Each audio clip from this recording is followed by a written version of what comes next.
Welcome in again, everybody, to the Terry Bowden Show on the Auburn Undercover podcast. We've got a special edition today, an emergency podcast, we'll call it, as Auburn makes another coaching change. Third time in 4 seasons now. So, coaching carousel, Coach.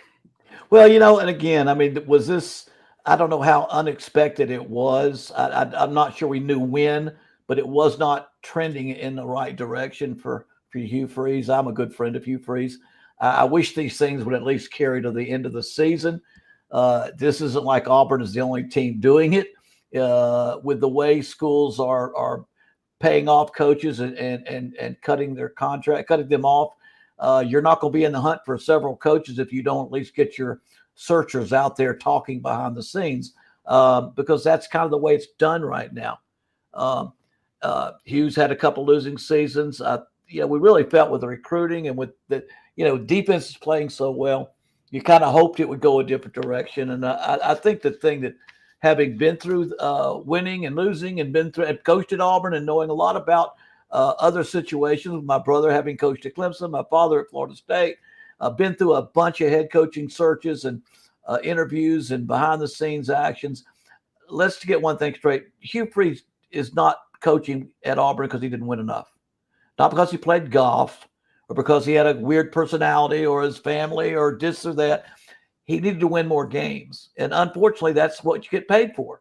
It wasn't quite enough, and it wasn't trending in the right direction. And I think he was wanting more patience, and he's hoping for patience. And you would like to say, let's give it the full try.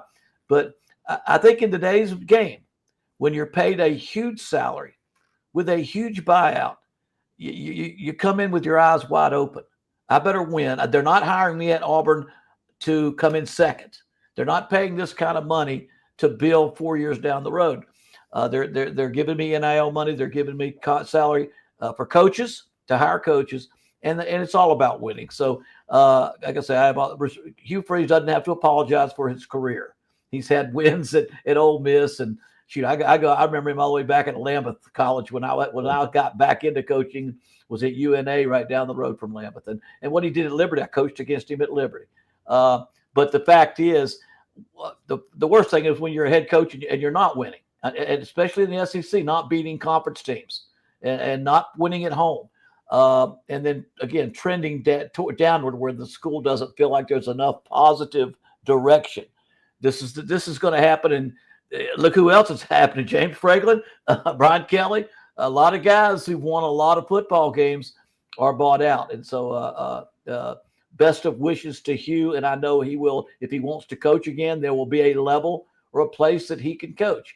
If not, Auburn's paying him handsomely, and he will be fined if he doesn't coach anymore. But the question is right now, that's over. What are we going to do to hang on the rest of the season?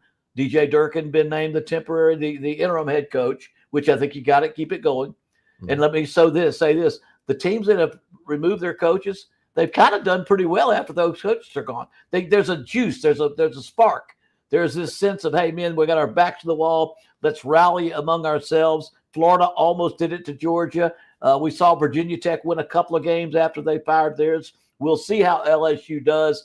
And it goes right on. And Arkansas played some pretty good games after they fired Sam Pittman.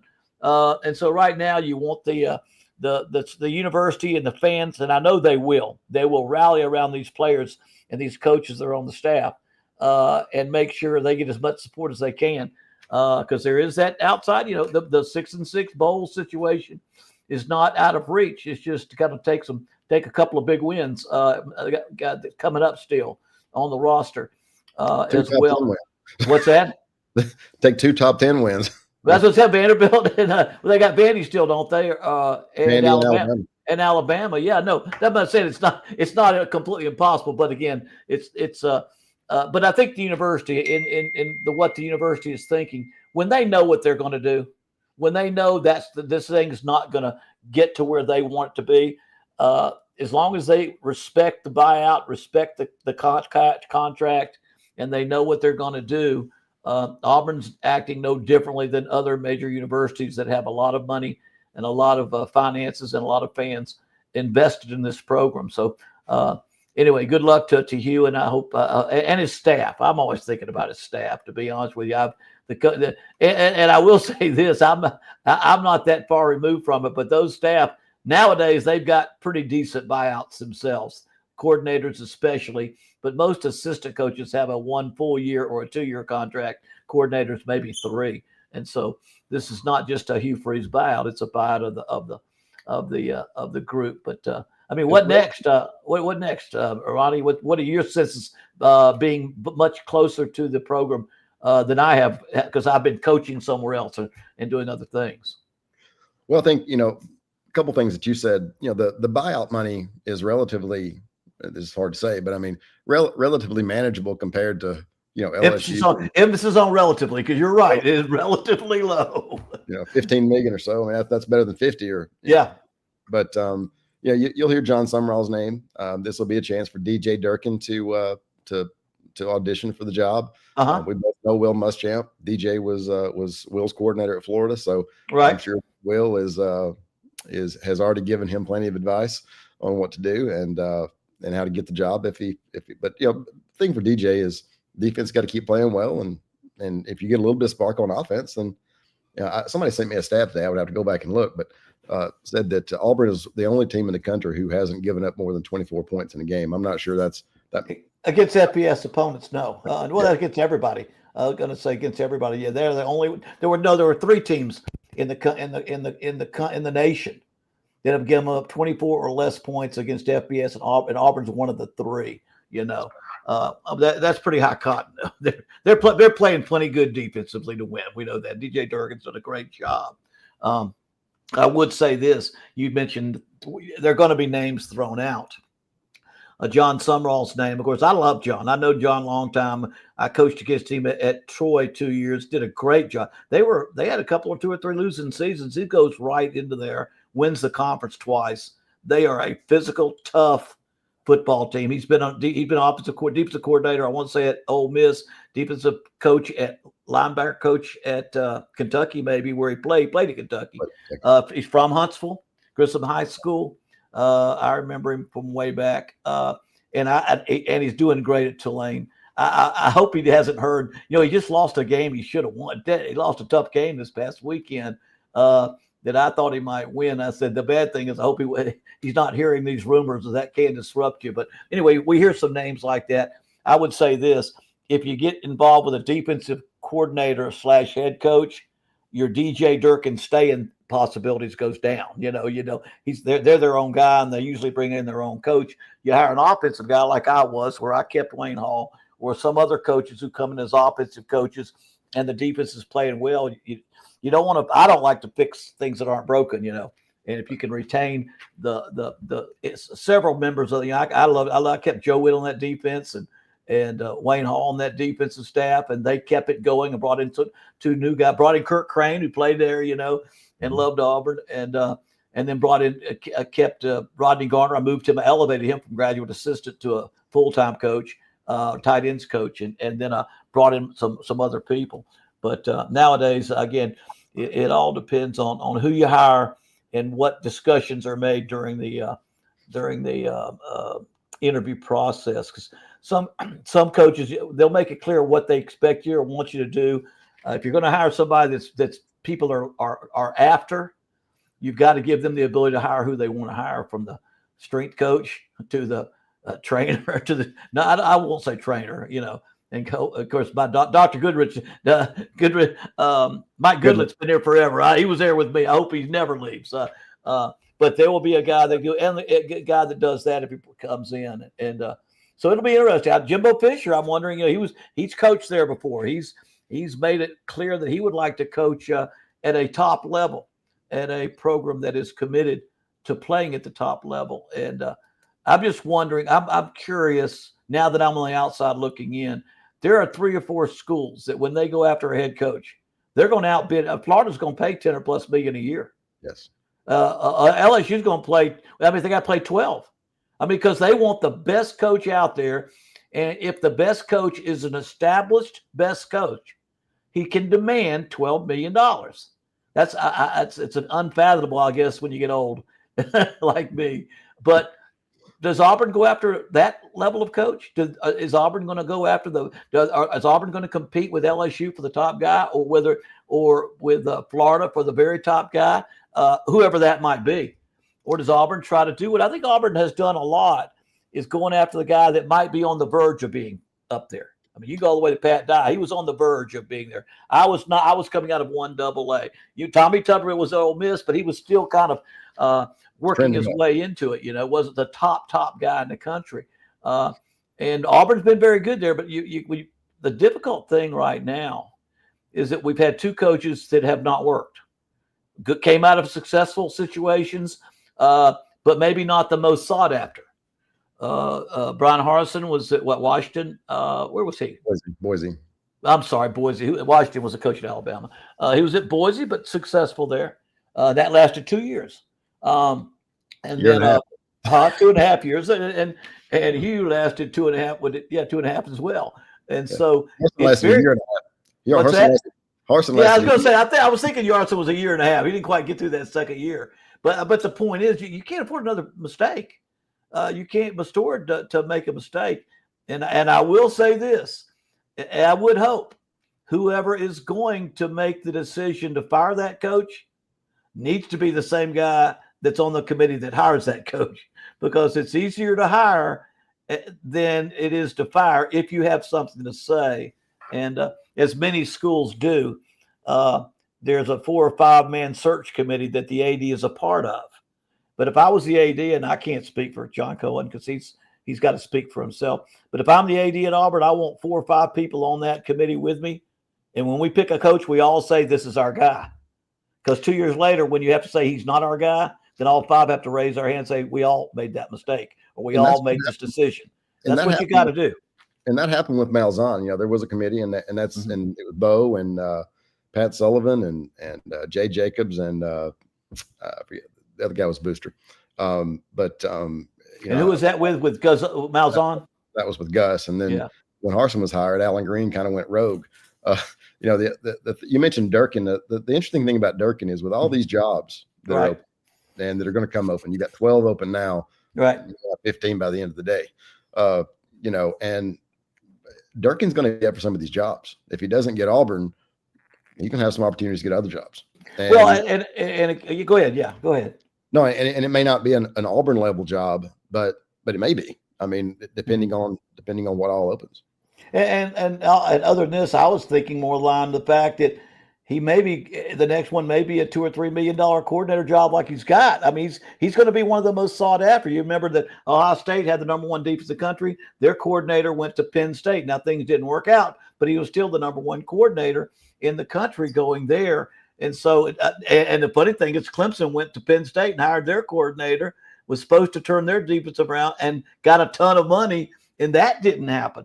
So again, all these things, I think the main thing is Durkin's, to me, in my mind, whether it be he won't sit around long looking for a job. I think what he'd like to do is rally the team together, keep the team together, say, you know what, I got this job. I'm going to help. If I'm going to be a head coach one day, I'm going to handle this situation for the last 3 games, like I would my own, and we're going to rally together and try to pull together. And, it's going to be tough. Was it Vandy next, then Mercer, then Alabama?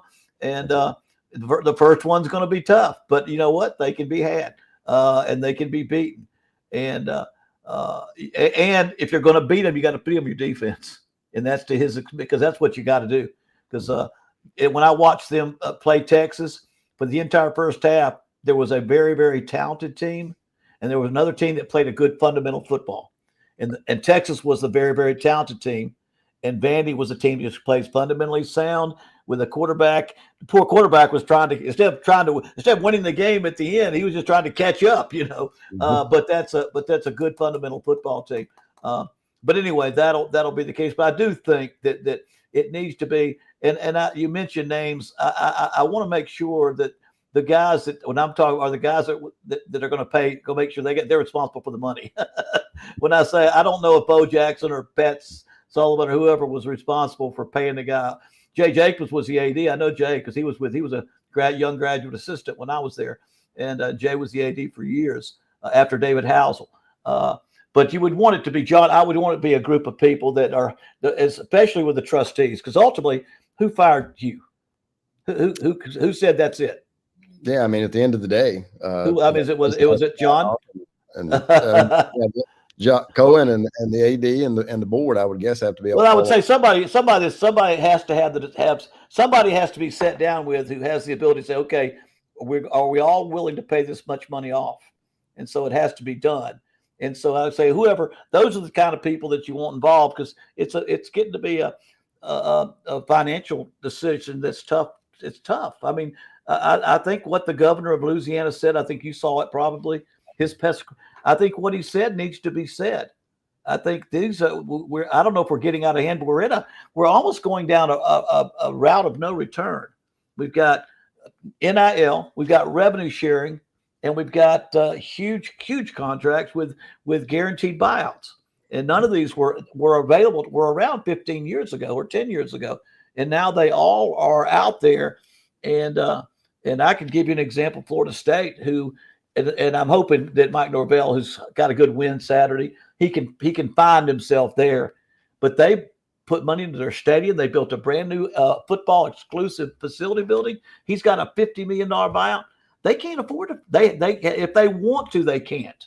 Right now, they have got their money, don't have it allocated right now to do that. Now, I've often said they will not fire him until they can't afford. Till they can't afford not to. They will keep him there until they can't afford not to. You know, at some point, nobody shows up, and the biggest people financially don't show up. And you got to. One thing Auburn has done this cycle, with this contract, and I think Cohen deserves some credit for this. Auburn was the king of buyouts for years. They had a few. And then Scott Woodward, Jimbo's $70 million buyout, and then the buyout $50 million for Brian Kelly at LSU. I mean, the same AD responsible for those. Auburn's buyout, like we talked about, pretty reasonable. Pretty reasonable. I think in today's game, and I would say this: you gotta when you hire somebody, there's got to be a 5-year to start, at least a 5. Sometimes going to 6, but usually 5 or 6 year to start with. You get the very best that goes to 10, or usually after you have a good year or a great year, you might add on to 10. But I don't. Is it starting at 10 nowadays, or is it what was Hughes 5? Was it 7 or 10? I mean, I think 5 or 6 is about the max to start with, and then you have a big time year, and people are coming to take you away, or the school thinks they are.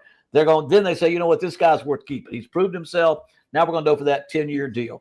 But I like the idea that a school says, okay, we'll be a 5-year, and if you choose to, if we have to make a decision to change, we will pay out the remainder of your contract, but you must mitigate. You must try to get a job instead of this whole thing. Most of these guys want their full buyout, or at least 3/4 of it immediately, where it's a lot easier for a school to distribute that money over a 5 or 6 year period. So I would think the wiser thing, and I don't know all the things that Auburn has, but it would probably be easier to budget wise is to pay it over a number of years. And I know we're getting to do some crazy stuff now, but I've been thinking how all this stuff works, knowing so much about being around football all my life. And Florida State and Clemson, my brother, and Auburn. And, and back almost 25 years ago, or at least when I was in the SEC, if someone fired you and you chose not to mitigate, or you said, I can't find a job, they would actually say, okay, you work at our alumni office and you go help us raise money. Or they we had to work for the university, you had to work for it. You go to work, come to work every day. And then that encouraged the guy. He said, you know what, I'm gonna at least go take a job and get paid half or 1/3, and they'll pay me the balance, and so at least gets them off the payroll a little bit. But anyway, talking about mitigation, a lot of these, Jimbo had no mitigation. No, that's what I say. That started it all probably. And a lot of guys don't. I mean, I remember when. No, I know. When Ellis Johnson left South Carolina, and Ricky Davis, I was actually working with Ricky Davis then. We helped Ellis on his contract. And one of the things we told Ellis, Southern Miss was going to pay him $1 million a year. Right. But we wanted the full in Mississippi, you can only give a 4-year contract per state law. So full 4 years, we wanted it fully guaranteed at $1 million a year. Right. But no offset. Well, he stayed a year and they fired him. Yeah. And then he goes to Auburn and double dips. Well, I think that paid for his divorce, or his third divorce. Oh my. Well, again, I think again, these are all such collateral side issues. Auburn is and should be a school that we're going to go after the top coach available. We've been through. We don't want to continue to go through what we've been through, and maybe we just made a mistake. Maybe it just didn't work out. But I think most schools are sitting down saying, "What are we going to do? We got to go. We can't play around with." I was trying to think of where Hugh got Jackson Arnold. Who else was available, and could they have afforded him? Could he have gotten Mendoza that Indiana took? Could he have gotten the coach from Tulane that Duke paid $1.5 million? These are all the guys that were very, very. There's some portal guys that were higher up than Jackson Arnold. You know what I'm saying? Now Hugh got who he wanted, but I'm just saying is if you're going to win in the portal, you better get the very best quarterback in America. John Mateer, were we interested in him? These are guys that have gone on. I think the three he wanted were Lenora Sellers at South Carolina, who ended up not hitting the portal. Right. Mateer at Oklahoma, who went with his coordinator in Washington State, and Jackson. I mean, those were, I think, the top three guys that he wanted. I think the other thing to keep in mind with Auburn is, and I think this is different than the last several years, is there is alignment now. You've got a board who has hired a president who lets him do his job, and you got a president who's hired an AD and lets him do his job. And so those things matter. I mean, if I'm a coach and I'm sitting here looking at LSU, I'm thinking, okay, wait a minute. They don't have a president. They may have one soon. They don't have an athletic director. And if I'm at Florida, they don't have a president, and the athletic director is not going to be there after they hire a new president. So in a lot of ways, strangely enough, Auburn's more attractive than those two jobs in that way. I guess. Like I said, they fired the last two coaches in a year and a half and 2 years and a half. So whatever the process was at Auburn, it didn't keep you there longer. And I'm saying the kid is, it doesn't matter if you get hired for that kind of money, you have to win. And if it's sooner rather than later, then that's more money for your buyout. So I'm just saying there's two things you got to have. You win with players and you win with coaching, and whichever one you want to place first. My dad would always say from August 1st or just September 1st to December 30th, which the old days, you won with players. And from January 1 to July 30th, you won with coaching, which is recruiting and spring ball. But it takes both. And so that's why I would say, Dabo's it's really tough on Dabo. Dabo has been a very successful coach, and and I worked with him 2 years down there when they played great, and lost to LSU in the national championship. I was an analyst there, and right now he's struggling to figure out what's wrong with what we're doing, and they have said, let's open up the budget. Whatever we want to give you to have. Well, he was reluctant to get into the NIL because he believed in culture, in the Clemson culture, which I think is very similar to the Auburn. The Auburn family is very. I have a lot of similarities with Clemson. I don't know if Auburn people like to hear that, but it's the kind of community that you want to be a part of. It's the kind of family you want to be a part of. And Dabo bought in, and he wanted players to come out of high school and develop that way. And he was late getting into the portal. And so, but I think he slowly figured that out. But now we're going to find out at the end of the year, it's going to be a pretty serious thing, But I was watching games, and I have a job working on a national podcast that I do, mostly with people who wager on games, And I'm thinking, Dabo, I got a good idea what some of the problem is. He says when you won your two championships, your defensive coordinator is at Oklahoma, and he's 6-2, and he's got the best defense in the country. And your offensive coordinator was Tony Elliott. And he's 8-1 or 7-1. It's the best year Virginia's had in 30 years. You don't have those two guys. And so you better make sure you get those guys again. A lot of people don't realize when my dad won his second national championship in 1999, he played for the championship again in 2000. Then he loses Mark Richt from the offensive coordinator. He loses his strength coach, David Hauger. He loses Chuck Amata to North Carolina State. He lost about 3 or 4 of his 20-year regulars. And all that stuff was part of that success. Well, he slowly building it back. But sometimes you got to make sure you got your staff on top, you got your players on top. And I was just saying at Auburn, as much as Auburn is in a position and has a history and has a fan base and has the support that they want to be the best. They want to be the best in the state of Alabama, which means you want to be a national champion. I've always said if you can be the best college football team in Alabama, then you expect to be playing for the national championship and the SEC championship. And that's what Auburn has always said. That's what we want to have. And so I don't think you can look at how much you pay a coach at Auburn or how much you pay a coach at Alabama or how much money you spend on NILs at one place as opposed to the other place.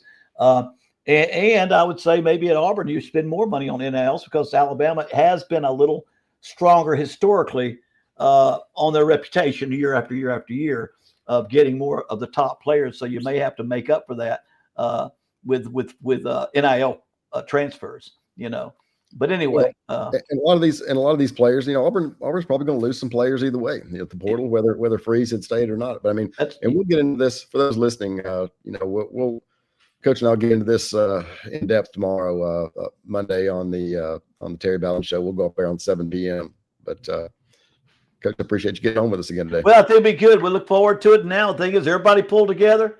Everybody pull for Auburn to help Coach Durkin and all those players and all those coaches and see if we can beat Vanderbilt this week coming up. Guys, appreciate y'all listening and click like and subscribe below. It really helps us out. See you soon.